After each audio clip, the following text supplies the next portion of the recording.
The first thing she noticed was the sound of her own breathing, quick, shallow, frantic.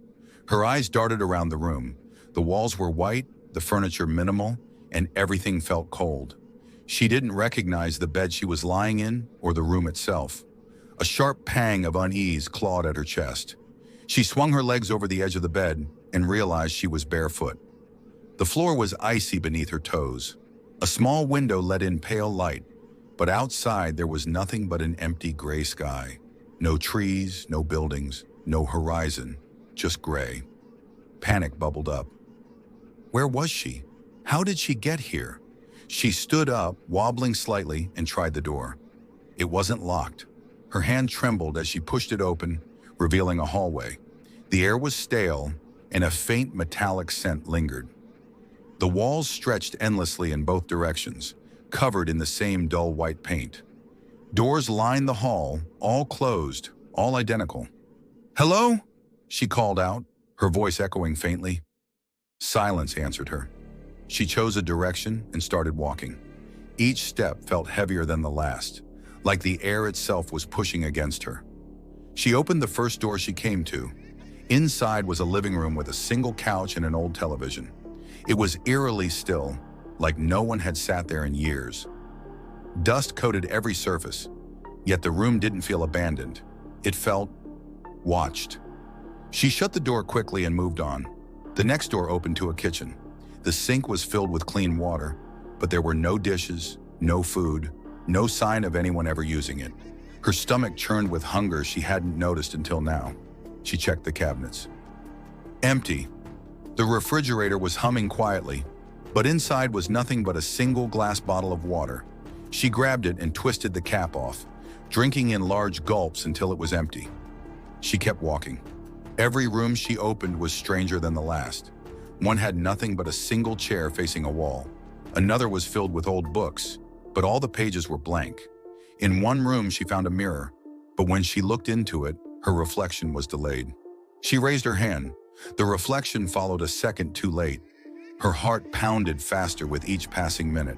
She felt like a mouse trapped in a maze. She needed to get out. Finally, she saw it, a door at the end of the hallway. It was larger than the others and painted red. She ran toward it, hope blooming in her chest. Her fingers curled around the cold brass doorknob, and she yanked it open.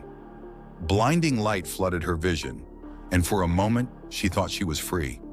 But as she stepped through the threshold, a sharp pain stabbed into her skull. She stumbled back, clutching her head. Images flashed through her mind. Her childhood bedroom, a face she couldn't quite place. Laughter, tears, and then nothing. She gasped and opened her eyes.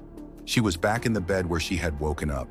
The same white walls, the same gray sky. Her stomach twisted as realization hit her.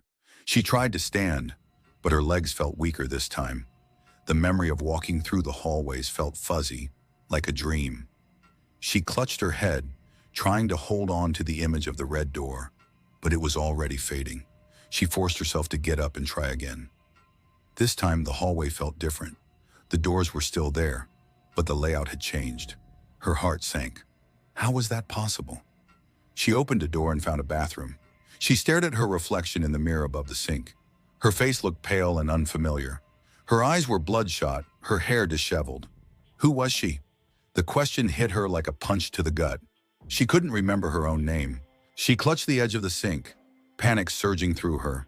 She stared harder into the mirror, searching her reflection for any sign of familiarity, but it was like looking at a stranger. Her breathing quickened. She needed to leave this place. She stumbled out of the bathroom and back into the hallway, forcing herself to move faster.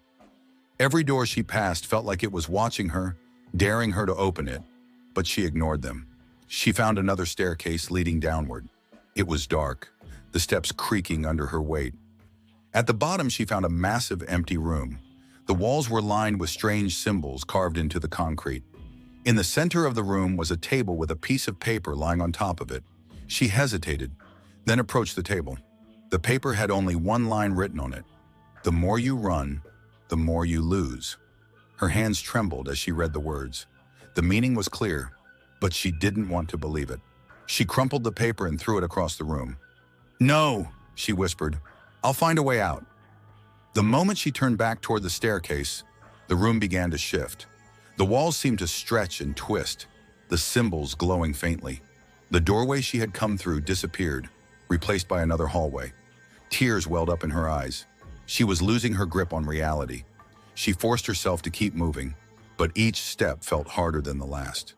Her mind was foggy, and she could feel pieces of herself slipping away.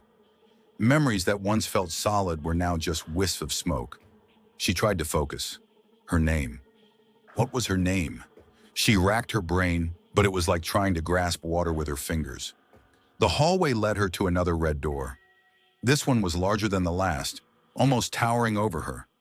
She hesitated, fear rooting her in place. What if it led back to the beginning again? What if she lost more of herself this time? But she had no other choice. She reached for the doorknob, her hand shaking, and pushed it open. The light blinded her again, but this time, the pain in her head was unbearable. She screamed, falling to her knees as fragments of memory ripped through her mind.